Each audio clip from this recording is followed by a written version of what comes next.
tagad runāsim par lietām, piemēram, cilvēki, kas domā, es nevaru iemācīties algebru, es nevaru iemācīties matemātiku, es nesaprotu, vai viņš melo, vai viņš man nemelo, vienkārši viņš nesaprot, teiksim, daudzas lietas, teiksim.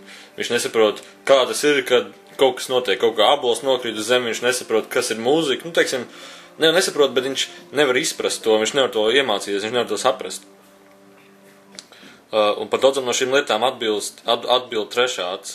Trešā acis, viņa sauc par trešo acis, tāpēc, ka viņai ir smadzeņu pašā dobumā, viņa izstās vienkārši kā acis, un tāpēc viņa sauc par trešo acis. Bet viņa vairāk arī, es pat nezinu, kā pasaka, darbojas jums kā domāšanas mehānisms, kā saredzēšana cauri kaut kam. Piemēram, jūs redziet, ko viņš domā, tas cilvēks, jūs redziet, ka kāds jums melo, jūs redziet, ko viņš patiesībā slēpj. Ja jūs, teiksim, redzēt sapni, jūs uzreiz saprotat, ko tas sapnis gribēja jums pateikt. Jūs vienkārši uzreiz visam caurredzat, tas tā kā uzreiz saprašana ir. Tas notiek vienkārši tā, ka to, ko jūs redziet, faktiski viņš ir elektrisks vibrācijas lādiņš uz jūsu smadzenēm, un viņš viss iet caur trešo aci, un trešā aci ir tā kā filtrs, kas pasaka tavam saprātam, kas tas ir. Protams, tu to redzi, bet viņš pasaka, kas tas ir. Kas ir cauri tam visam, redzēt cauri tam visam, ko viņš dara. Teiksim, jūs redziet televizorā kaut kādu pārraidi televizorā, un jūs uzreiz saprotat tos melus, kas tur iet cauri, jūs uzreiz saprotat, ko viņi slēp, jūs uzreiz saprotat vispārējo. Teiksim, tas ir vairāk tā kā tāds trešais filtrs, tas ir tā kā tā galvenais filtrācijas jūsu saprātam, tāds filtrācijas mehānisms. Un kāpēc viņš nedarbojas jums? Viņš nedarbojas pirmkārt tāpēc, ka jūs lietojat patstāvīgu mūziku. Jūs klausāt pastāvīgi rādio ziņas, kur jūs laikam stāsta, kā ir, un tā trešā acis tā kā nedarbojas pilnībā. Jūs patstāvīgi lietojat nepareizu pārtiku, visas krāsvielas, kas ir fluorīds,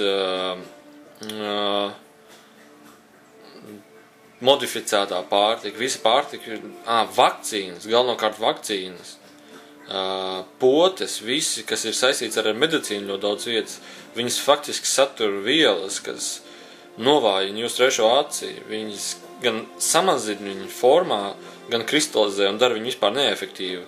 Rezultātā jūs visu, ko redzat, jūs reiz ierakstiet tā kā smadzenē, jūs vispār necenšaties saprast, kas tāds ir.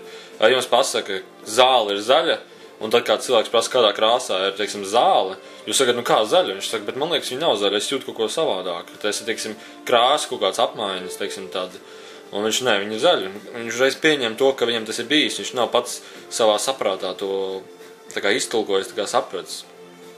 Trešā acis palīdz ļoti daudz ko redzēt vairāk nekā jūs to redzēt ar acīm. Piemēram, cilvēki, kas redz, teiksim, nākotni, cilvēki, kas redz visādas auras cilvēkiem, cilvēki, kas redz dažādas krāsas gaisā, kas lidinās, dažādas enerģijas, dažādas vīzijas, sapņus redz daudz reālākus.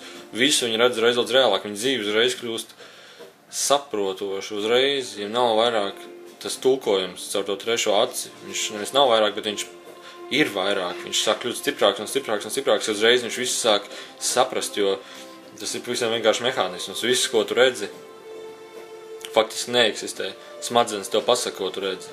Smadzenes kā tāds arī neeksistē. Ja tu izņem savus smadzenes ārā un turētu viņas rokās, tu visu laiku saprastu, ka tu tur rokās kaut ko fizisku, un tas atkal tulkojums to galvu, ka tu pats esi fizisks, bet patiesībā tas nav nekas vairāk, kā tikai kaut kāds enerģijas lādiņas un svārstības. Un tad galvenais ir, ja tu gribi kaut ko pēkšņi sākt saprast, izprast visu, kas ir kas, tev vajag atmest televizoru, mūziku, jo vairāk vakcīnas vispār nedrīkst, jo vairāk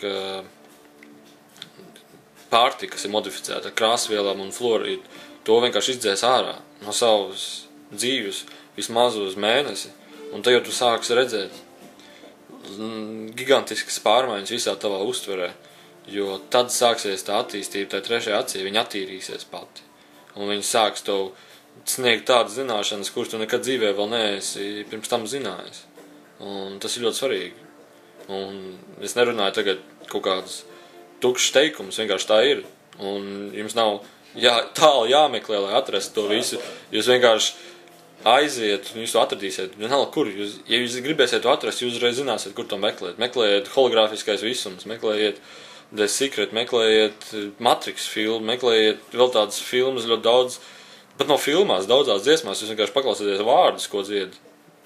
tiksim, kad 80 gadu vēl sanāks tāds klasika, tur vienkārši to saka priekšā viss. Vienkārši sadzirdi to beidzot.